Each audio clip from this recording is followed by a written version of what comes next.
ಕುಂಭಮೇಳದ ಸಂದರ್ಭದಲ್ಲಿ ಒಂದಷ್ಟು ಜನ ಕಾಲ್ತುಳಿತದಿಂದ ಸಾವನ್ನಪ್ಪಿದ್ರು. ಹಾಗಾದ್ರೆ ಆ ದೇವರ ತಪ್ಪ? ತಿರುಪತಿಯಲ್ಲಿ ಕಾಲ್ತುಳಿತದಿಂದ ಒಂದಷ್ಟು ಜನ ಸಾವನ್ನಪ್ಪಿದ್ರು. ತಿರುಪತಿ ದೇವರ ತಪ್ಪ? ಪುಷ್ಪ ಸಿನಿಮಾ ರಿಲೀಸ್ ಆದಂತ ಸಂದರ್ಭದಲ್ಲಿ ಕಾಲ್ತುಳಿತಕ್ಕೊಳಗಾಗಿ ಸಾವನ್ನಪ್ಪಿದ್ರು.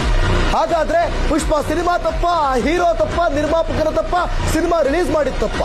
ಅಣ್ಣವರು ವಿಧಿವಶರಾದಾಗ ಒಂದಷ್ಟು ಜನ ಸಾವನ್ನಪ್ಪಿದ್ರು. ಹಾಗಾದ್ರೆ ವಿಧಿವಶರಾದ ಅಣ್ಣವ್ರದೇ ತಪ್ಪ? ಮೊನ್ನೆ ಚಿನ್ನಸ್ವಾಮಿಯಲ್ಲಿ ಕಾಲ್ತುಳಿತಕ್ಕೆ ಒಳಗಾಗಿ 11 ಜನ ಸಾವನ್ನಪ್ಪಿದ್ರು.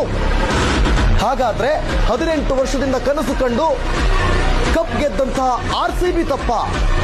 No, never. ಇಲ್ಲಿ ತಪ್ಪು ನಾವು ನೀವು ಅಧಿಕಾರ ಕೊಟ್ಟು ಕೂರಿಸಿದಂತ ಸಿಸ್ಟಮ್ದು. ಇಲ್ಲಿ ತಪ್ಪು ನಮ್ಮ ಸಿಸ್ಟಮ್ದು.